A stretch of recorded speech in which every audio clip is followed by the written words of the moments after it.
18ನೇ season ಅಲ್ಲಿ RCB cup ಅನ್ನ ಗೆದ್ಕೊಳ್ತು. ಚೊಚ್ಚಲ ಕಪ್ ಅನ್ನ ಗೆದ್ದ ನಂತರ ಚಿನ್ನಸ್ವಾಮಿ ಸ್ಟೇಡಿಯಂ ಬಳಿ ಸಂಭ್ರಮಾಚರಣೆ ಮಾಡಕ್ಕೆ ಹೋಗಿ ಕಾಲ್ತುಳಿತ ಆಗಿ 11 ಜನ ಸಾವನ್ನಪ್ಪಿದ್ರು. ಅದಾದ ನಂತರ ಪಂದ್ಯ ಆಡಿಸ್ಬೇಕಾ ಬೇಡವಾ ಅನ್ನುವಂಥ ಯೋಚನೆಯಲ್ಲಿತ್ತು. ಅದಕ್ಕೊಂದು ಟೀಮ್ ರಚನೆ ಮಾಡಿ ಅವೆಲ್ಲ ರಿಪೋರ್ಟ್ ಕೊಟ್ಟ ನಂತರ ಪಂದ್ಯಕ್ಕೆ ಅನುಮತಿಯನ್ನು ಕೊಟ್ಟರು. ಈಗ ಪಂದ್ಯ ಕೂಡ ಆಡ್ತಾರೆ. ಮೊದಲನೇ ಮ್ಯಾಚ್ ಕೂಡ ಆರಂಭವಾಗುತ್ತೆ. ಆರಂಭದ ಪಂದ್ಯ ಚಿನ್ನಸ್ವಾಮಿ ಸ್ಟೇಡಿಯಂ ಅಲ್ಲೇ ಇರುತ್ತೆ. ಆದರೆ ಒಂದಿಷ್ಟು ಕಟ್ಟುನಿಟ್ಟಿನ ನಿಯಮಗಳನ್ನು ತಂದಿದ್ದಾರಂತೆ.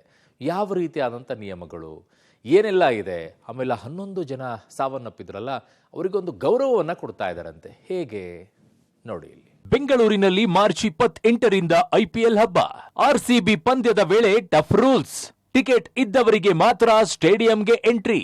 ಸಿಲಿಕಾನ್ ಸಿಟಿ ಬೆಂಗಳೂರಿನಲ್ಲಿ ಮಾರ್ಚ್ 28ರಿಂದ IPL ಹಬ್ಬ ಆರಂಭವಾಗಲಿದೆ. ಜೂನ್ 4ರಂದು ನಡೆದ ಕಾಲ್ತುಳಿತ ದುರಂತದ ಬಳಿಕ ಚಿನ್ನಸ್ವಾಮಿ ಕ್ರೀಡಾಂಗಣದಲ್ಲಿ IPL ಪಂದ್ಯಗಳು ಶುರುವಾಗ್ತಿವೆ. ಆದರೆ ಕಳೆದ ಬಾರಿ ನಡೆದ ಕಾಲ್ತುಳಿತದ ದುರಂತದ ಎಫೆಕ್ಟ್ ಈ ಬಾರಿ ಭಾರೀ ಪ್ಲಾನ್ ಅನ್ನ ಮಾಡಿಕೊಳ್ಳಲಾಗಿದೆ. ನಗರ ಪೊಲೀಸ್ ಇಲಾಖೆ ಕಟ್ಟುನಿಟ್ಟಿನ ಸಿದ್ಧತೆಗಳನ್ನು ಮಾಡಿಕೊಂಡಿದ್ದು, ಪಂದ್ಯಗಳು ನಡೆಯುವ ದಿನಗಳಲ್ಲಿ ಭದ್ರತೆ ಮತ್ತು ಸಂಚಾರ ವ್ಯವಸ್ಥೆ ಬ್ಲೂ ಪ್ರಿಂಟ್ ಅನ್ನ ರೆಡಿಯಾಗಿದೆ. IPL ಪಂದ್ಯಗಳ ಟಿಕೆಟ್ ಇದ್ದವರಿಗೆ ಮೆಟ್ರೋ ಟಿಕೆಟ್ ಫ್ರೀ ಇರಲಿದ್ದು, ಯಾವ ಕಡೆಯಿಂದಾದರೂ ಫ್ರೀ ಆಗಿ ಸ್ಟೇಡಿಯಂ ಕಡೆಗೆ ಬರಬಹುದು ಹಾಗೂ ವಾಪಸ್ ಹೋಗಬಹುದು. ಪಂದ್ಯದ ದಿನ ಬೆಂಗಳೂರಿನಾದ್ಯಂತ ಒಂದು ಬಾರಿ ಮೆಟ್ರೋದಲ್ಲಿ ಉಚಿತವಾಗಿ ಪ್ರಯಾಣಕ್ಕೆ KSCA, Royal Challengers Bengaluru franchise ಹಾಗೂ BMRCL ನಡುವೆ ಮಾತುಕತೆ ನಡೆದಿದೆ. ಅಭಿಮಾನಿಗಳ ದಟ್ಟಣೆ ನಿಯಂತ್ರಿಸೋಕೆ ಅಂತ ಪ್ರತಿ 3 ನಿಮಿಷಕ್ಕೊಮ್ಮೆ ಮೆಟ್ರೋ ರೈಲುಗಳು ವ್ಯವಸ್ಥೆಯನ್ನ ಮಾಡಲಾಗಿದೆ. ವಾಹನ ದಟ್ಟಣೆ ಹಾಗೂ ಪಾರ್ಕಿಂಗ್ ಕಿರಿಕಿರಿ ತಪ್ಪಿಸಲು ಅಭಿಮಾನಿಗಳು ಮೆಟ್ರೋ ಹೆಚ್ಚು ಬಳಸಲು ಸೂಚಿಸಲಾಗಿದೆ. ಇನ್ನು ಸ್ಟೇಡಿಯಂನ ಸುತ್ತಮುತ್ತ 28 ಎಂಟ್ರಿ ಹಾಗೂ ಎಕ್ಸಿಟ್ ವ್ಯವಸ್ಥೆ ಇರಲಿದೆ. ಪಂದ್ಯಗಳು ಆರಂಭವಾಗುವ 4 ಗಂಟೆಗೂ ಮುನ್ನ ಕ್ರೀಡಾಂಗಣದ ಗೇಟ್ಗಳು ಅನ್ಲಾಕ್ ಆಗಲಿದ್ದು, ಮುಂಚೆಯೇ ಬರಬೇಕಿದೆ. ಇನ್ನು ಪಂದ್ಯಗಳ ಟಿಕೆಟ್ಗಳು ಕೇವಲ ಆನ್ಲೈನ್ ಮೂಲಕ ಮಾತ್ರ ಲಭ್ಯವಿರುತ್ತವೆ. ಟಿಕೆಟ್ ಖರೀದಿಸಿದವರು ಒಮ್ಮೆ ಮಾತ್ರ ಸ್ಟೇಡಿಯಂ ಒಳಗೆ ಪ್ರವೇಶಿಸಲು ಅವಕಾಶ ಇರುತ್ತೆ. 80% ಆನ್ಲೈನ್ ಟಿಕೆಟ್ ಇದ್ದು, ಆನ್ಲೈನ್ ಟಿಕೆಟ್ ಇದ್ದವರಿಗೆ ಮಾತ್ರ ಎಂಟ್ರಿ ಇರಲಿದೆ. ಎಂಟ್ರಿ ಮತ್ತು ಎಕ್ಸಿಟ್ ಹೇಗೆ ಬುಕ್ ಮಾಡಬೇಕು, ಎಲ್ಲಿಂದ ಎಂಟ್ರಿ, ಹೀಗೆ ಪ್ರತಿಯೊಂದನ್ನು ಕೂಡ RCB ವಿಡಿಯೋ ಮಾಡಿ ಬಿಡುಗಡೆಯನ್ನ ಮಾಡಿದೆ. ಇನ್ನು ಟಿಕೆಟ್ ಇದ್ದವರಿಗೆ ಮಾತ್ರ ಎಂಟ್ರಿ, ಟಿಕೆಟ್ ಇಲ್ಲ ಅಂದ್ರೆ ಸ್ಟೇಡಿಯಂ ಬಳಿ ಸುಳಿಯೋ ಹಾಗಿಲ್ಲ ಅಂತ ಕಮಿಷನರ್ ಸೀಮಂತ್ ಕುಮಾರ್ ಸಿಂಗ್ ವಾರ್ನ್ ಮಾಡಿದ್ದಾರೆ. Arrangements of security, the Bangalore City Police has made an elaborate arrangement. As per the recommendations of the committee, we have made arrangements. Main motto is that everyone should cheer responsibly. They should come in time to the stadium. The tickets are all digital. Only those people who have valid tickets should come there. There is no question of letting them inside, and they should not also gather in and around the stadium. We will not allow them to be there if they don't have tickets. Most of the gates are near the metro stations. We urge the people to use the metro and the VMTC buses. Vehicle congestion doesn't happen. We also urge everyone not to congregate near the stadium just for the sake of crowd, because we will not allow anyone.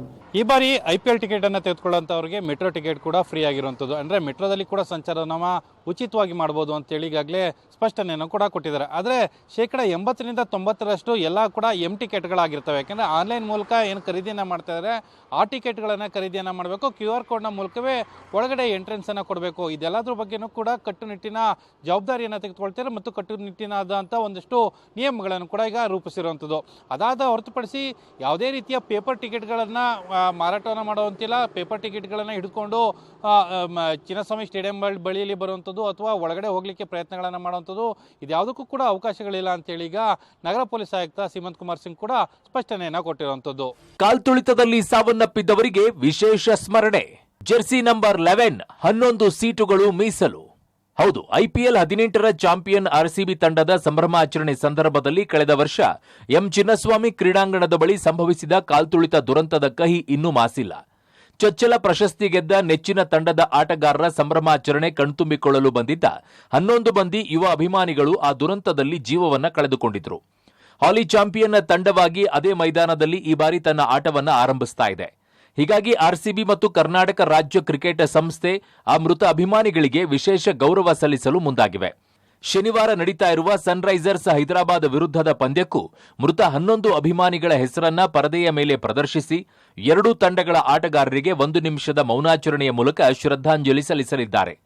ಅಲ್ಲದೆ ಮೃತರಿಗೆ ಗೌರವಾರ್ಥವಾಗಿ ಕ್ರೀಡಾಂಗಣದ premium ಸ್ಟ್ಯಾಂಡ್ನಲ್ಲಿ 11 ಸೀಟ್ಗಳನ್ನು ಇಡೀ season ಪೂರ್ತಿ ಖಾಲಿ ಇಡಲಾಗಿದೆ.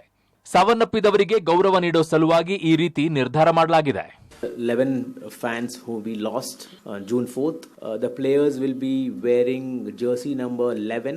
Game day on the practice time before the match. So all the players will have jersey number 11 on the back, not for the game but for the practice. Apart from that, they'll be also wearing a black armband on that day. We are also looking at having 11 permanent seats empty in Chinnaswamy Stadium forever. This is for the 11 fans who will be with us forever. ಇನ್ನು ಕಳೆದ ಬಾರಿ ದುರಂತ ಏನು ನಡೆದಿತ್ತು ಆ ಸಂದರ್ಭದಲ್ಲಿ 11 ಜನ ಸಾವನ್ನಪ್ಪಿದ ಹಿನ್ನೆಲೆಯಲ್ಲಿ ಗೌರವಾರ್ಥವಾಗಿ RCBಯ ಮ್ಯಾನೇಜ್ಮೆಂಟ್ ಒಂದು ತೀರ್ಮಾನವನ್ನು ತೆಗೆದುಕೊಂಡಿರುವಂಥದ್ದು.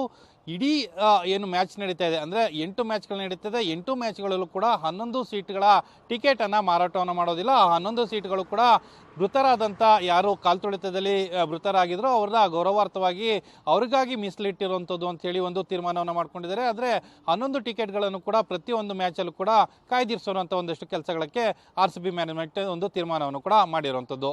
ಇನ್ನು ಪ್ರಾಕ್ಟೀಸ್ ಮ್ಯಾಚ್ಗಳಲ್ಲಿ ಎಲ್ಲಾ ಪ್ಲೇಯರ್ಸ್ಗಳು ಜೆರ್ಸಿ ನಂಬರ್ 11 ಇರೋ ಟಿ ಶರ್ಟ್ ಅನ್ನ ಧರಿಸಿ ಆಡ್ತಾರೆ. ಅಲ್ಲದೆ ಮ್ಯಾಚ್ನಲ್ಲಿ ತೋಳಿಗೆ ಕಪ್ಪು ಪಟ್ಟಿ ಕಟ್ಟಿಕೊಂಡು ಆಟವನ್ನ ಆಡಿ ಸಾವನ್ನಪ್ಪಿದವರಿಗೆ ಸಂತಾಪವನ್ನ ಸೂಚಿಸ್ತಾ ಇದ್ದಾರೆ. ಒಟ್ಟಾರೆ ಈ ಬಾರಿ ಸಾವನ್ನಪ್ಪಿದ ಅಭಿಮಾನಿಗಳ ನೆನಪಿನಲ್ಲೇ ಇಡೀ ಸೀಸನ್ ನಡೆಸಲು RCB ಪ್ಲಾನ್ ಅನ್ನ ಮಾಡಿಕೊಂಡಿದೆ. Muralidhar, crime bureau, public TV.